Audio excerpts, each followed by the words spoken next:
NBA free agency begins Sunday, 6 p.m. Eastern Time. Here are some of the top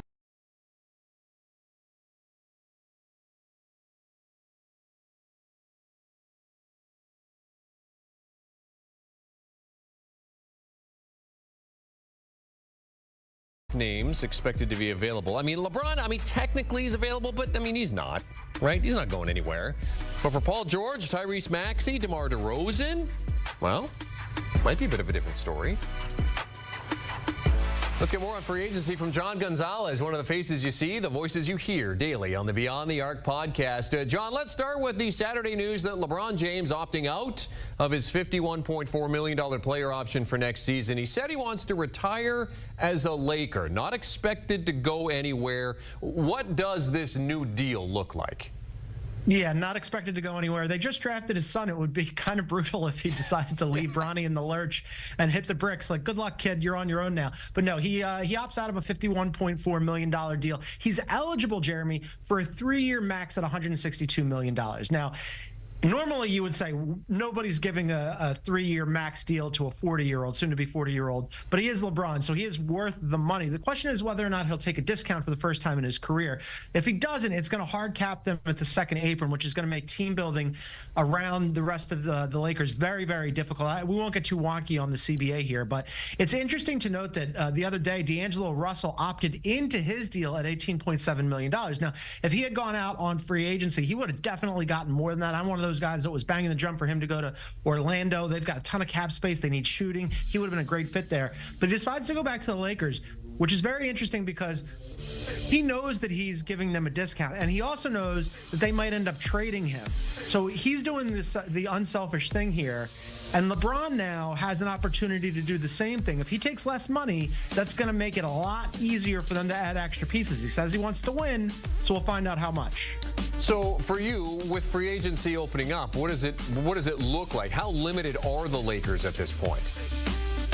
Well, it depends on how much money LeBron takes, right? If he takes the max, then they're extremely limited because at that point, you're going to be hard capped at the second apron. It means that you can basically only re-sign your own guys, your own draft picks, and then you can add veteran minimums.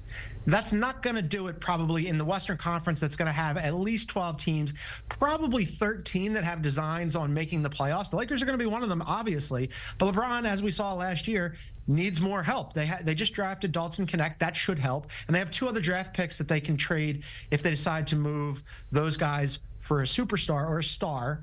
So that's something that they might be able to do, but it just makes it so much more difficult if he takes the max as opposed to if he takes less. Next up, let's discuss Paul George, whom the clock is ticking on here. Clippers want him to stay, but say, hey, look, we'll respect the decision if he opts out. He's earned that. Reports are saying he may opt in to try and force a trade. What's the most likely outcome for you here, John? Yeah, there's 3 scenarios here, and we're all kind of waiting around for Paul George. This is the biggest domino. Nothing's going to happen in free agency until Paul George makes up his mind on what he wants to do. We should find out at some point today, or at least have some inclination. But there's 3 options. He stays with the Clippers and resigns. Now, he was offered the same deal that Kawhi Leonard was offered, which was 3 years for $150 million. That's a year less than they could offer him, and less money too. So it's not the max.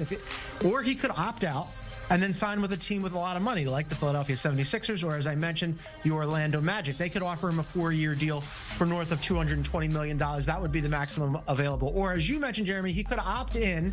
He's got an option for $48.8 million and then go with a sign and trade. And that would then free up some interesting opportunities for him, potentially the Lakers, depending on, as we mentioned, what LeBron does with his contract. The Warriors have been kicking the tires on, hey, what would it look like if we could land Paul George? The Heat might get into this.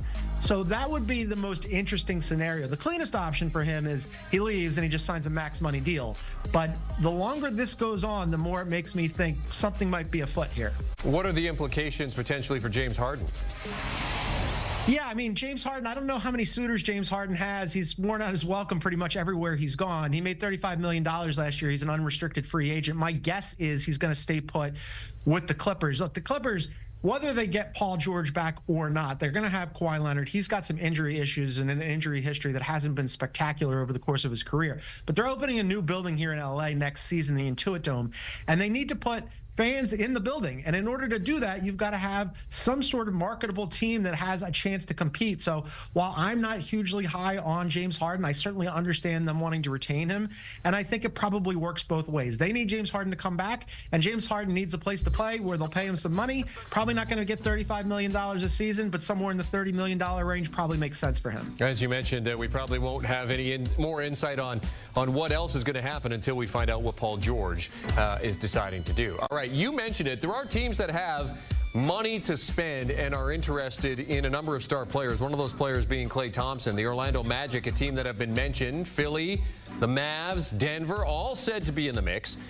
Where would Klay be the best fit for you?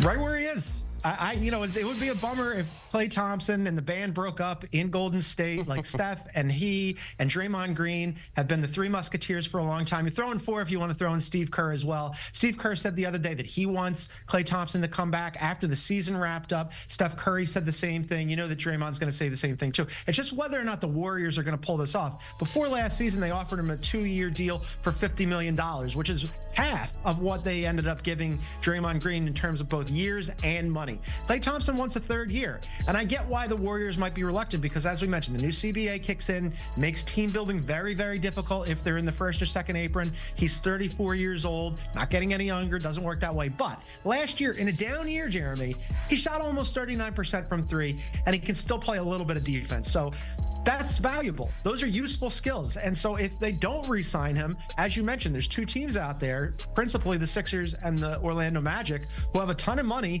and they're running out of options on where to spend it, and he would look good in both of those uniforms. Yeah, and the word is, I mean, they pay him $50 million a year. So, I mean, for Klay Thompson, I mean, yeah, as you said, John, you don't want to break up the band, but at some point, it's going to have to happen because there's lots of conversations about where this dynasty stands at this point, if you can even call it a dynasty anymore.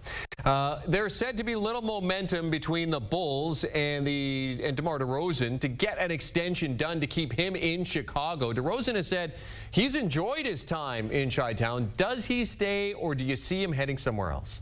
I like DeMar DeRozan a lot. He's a really nice dude. What is it about Chicago that he has enjoyed, Jeremy? It's not like this has been a good team. The front office has been grossly mismanaged. They just made a trade last week where they shipped Alex Caruso to Oklahoma City in exchange for Josh Giddey straight up. That Oklahoma City Thunder team has a zillion picks, and they got exactly 0 of them. That is gross mismanagement by the front office. If I'm DeMar DeRozan, I would be thankful that they don't want to offer me an extension and that we haven't reached a deal here. He should be out that door and looking for greener pastures. Look, they've decided that it's going to be Josh Giddey and Kobe White, and eventually they're going to trade Zach LaVine, and they're probably going to have to attach a pick to do that. They should also shop Nikola Vucevic. He'd probably have some suitors.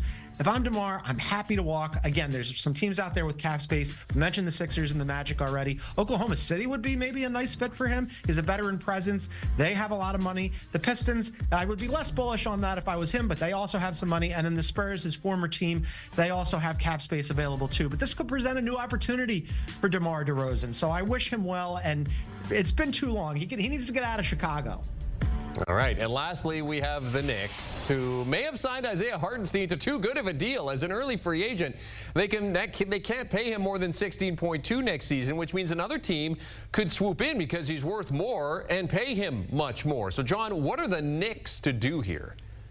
Yeah, I'm not going to cry on behalf of the Knicks. The Knicks have done very well for themselves this offseason already, Jeremy, right? They go and get Mikal Bridges. It was an overpay. They paid 5 first-rounders, and 4 of them were unprotected, which is a lot for Mikal Bridges. It's actually 1 more first-rounder than the Nets ended up getting when they traded KD away. But Mikal Bridges, awesome player. You understand why they'd want him. Fits perfectly with their team. And then they go and re-sign OG Anunoby, 5 years for $212.5 million with a player option and a trade kicker. That's good work if you can get it. I can't. I don't know about you, but OG got it. So that leaves them, they're up against it here with Isaiah Hartenstein. Would they like to bring him back? Absolutely. He was a revelation for them last year, especially when Mitchell Robinson went down. All of a sudden, they looked around and went, oh, man, like Isaiah Hartenstein's really good. He's a good passer. He's awesome on the boards. Excellent teammate. Fits great with our team. Problem is, as you mentioned, they can't offer him the money that other teams can offer him. And one of those teams, and this is the one that I've been pointing to since we were barreling towards this scenario, is the Oklahoma City Thunder. They have been looking for a big man,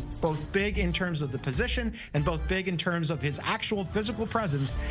As a backup for Chet Holmgren, I think he would be perfect there. And this is the sort of situation where Oklahoma City could offer him, say, 2 years at $50 million, $25 million a season. Pretty nice work for Isaiah Hartenstein. And that has the added benefit of him being able to get a new contract and re-enter free agency at age 28 when the salary cap's about to go up. So he'd be able to double dip and get some serious money there. But yeah, it's going to be very difficult for the Knicks to re-sign him. He is NBA analyst John Gonzalez.